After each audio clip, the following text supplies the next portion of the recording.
bangobe totale mu association nenga ndi member wambulemu engoye tebansasudde sente zange za wa member banga limaze mu association neze kulya sente mulemu kwesirwaza.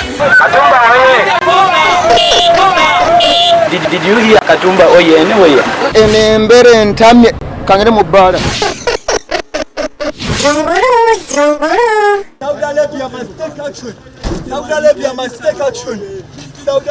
Tutwala omukisa guno okubajjukiza nti sanduuko eno gye tulina mu Zungulu wa leero nkalu.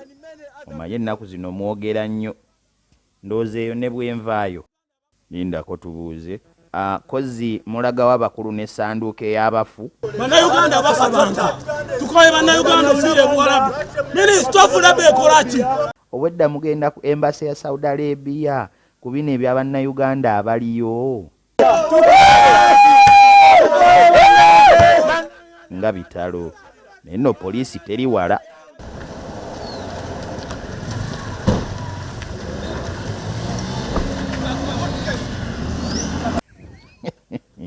Kakati sanduuke mugitwalanga kizibiti nti omusango bwe guggwa mugiddize bannyiniyo oba omuntu agibbira eyo nnyiniyo n'atandika okubanja sanduuke nga gy'oli afunye gwaziikamu ate kati n'okwekalakaasa baakutaddemu ebirungo omuntu ajja ayambalidde eddala yunifoomu y'eruzira si kutuuka eyo ne bakuweeta kutuuka oba oluusi ng'erimu n'ensekere. Bavubuka mwesibidde ekyenjegere. Constituency zinyebbiye y'amakindye n'eyakawempe tezikyalina babaka. Tezina abaka babakiikirira. Kyokka bannakawempe ne bannamakindye tebalina bizibu. Togamba Segirinya ne Sewanyana. Abo bali mu kkomera. Ndowooza baagala mugendengayo okubakyalira. Mubagambire eyo ebiruma constituency. We want justice. We want justice. Okay, abaleeta justice kabajje mubalinde. Hello. Why are you idle and disorderly? Ate muumwo mwanyumidde dda mu kakyenvu. Naye olulala temwerabirangayo sowaani na bikopo. Ne mukkomera balya. Naye nno ennaku zino okunyiga abantu mu Nankani abasirikale mugufudde muze. Bantu bajja kubajja emize. Abannema bwe baagenda okusengula abantu mu lutobazi. Ate n'emiti gye baasangayo ne bagisaawa. Oba jjo gya papo nga mwe mwagalayo kiragala. Bo bennyini badugamba nti omuti gw'oba osimbye gutuyamba okukola obutonde bw'ensi. Naye bo be bazze ate najjo bagisaaye. Kati olwo tugendere ku ki? Mbukirabika tebalaba nsonga lwaki awali ekitoogo ate omuti guba gumerawo. Guyinza okukikaza bambi tubaleke bateme.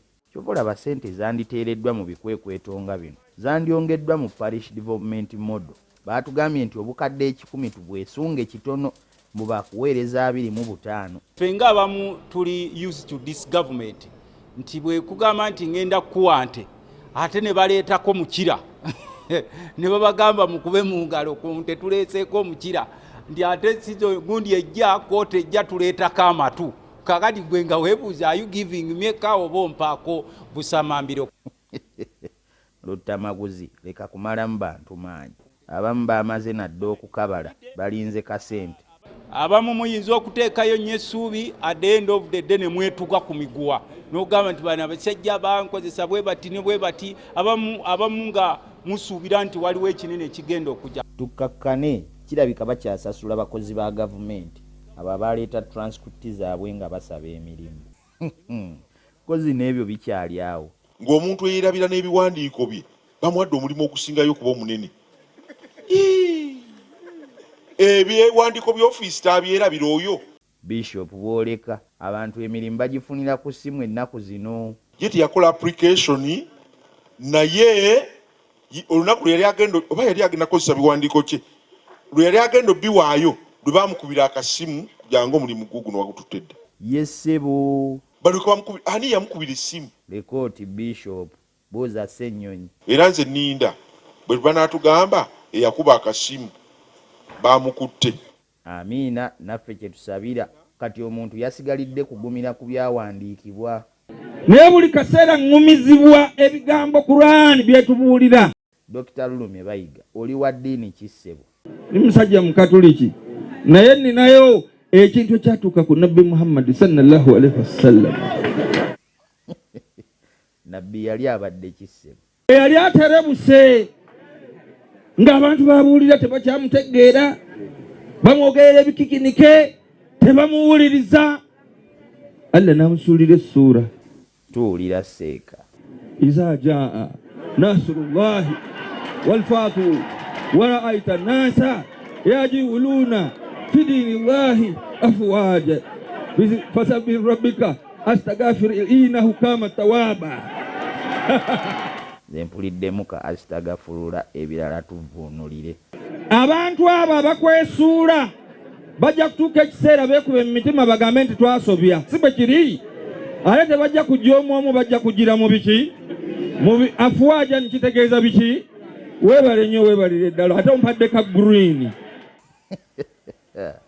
Musajja wattu oba kati oli mu pate kyentuufu bajja kutandika okuzikuwaayiriza nti ali wano nedda ali wali nga Zaake bwe baatugamba mbu yeeruma amatu nga bamukwata. Ntoyo Zaake yasobola okweruma amatu nga babyogera wano wabeera ku mikolo gino naye nga ddala omuntu osobola okutuusa omumwago n'olumya amatu. Sebo osobola olaba abantu bakola bbomu mu kacupa ka mineral water ng'ewuwo wali akacupa ka mineral water akakalu oba waliwo akabugobugo oba waliwo obusaanikira bwa ccokkolo okimanyi nti nno olabika oli mukozi wa bbomu. naye obaako imaani kyeyo ekola bbomu mu kacupa ka pulasitiki. Obanga oyina imaani femugeto tugiyita lo bw'oba oyina lo eyo ye lo ate nno naawe wewayimbira ng'ojja ssebo n'otukunga tugende tutamiiremu. nze nali nga muyimbi nga ndi mudongo nga mpagira balenzi kunywa mwenge naye nga nkyala ewaffe ku radio kumpi buli weekend okulanga ebivulu gye tunaatamirira. Koze ebyo ebiseera we wabeereranga n'enviiri ensibe empanvu. Newe nali nkyalina enviiri z'abalaasi nga zikoma eno nga nkyasiba empale nga nkyatambula bwe nti simanyi entambula yaterera. Katulabe prinsipe entambula yo. bangobe totale mu association naye nga ndi memba wambulemu engoye tebansasudde sente zange za memba banga limaze mu association meze kulya sente mulemu kwesirwaza. Did you hear Katumba oye anyway? Embeera entamye kangere mu bbaala. Zungulu.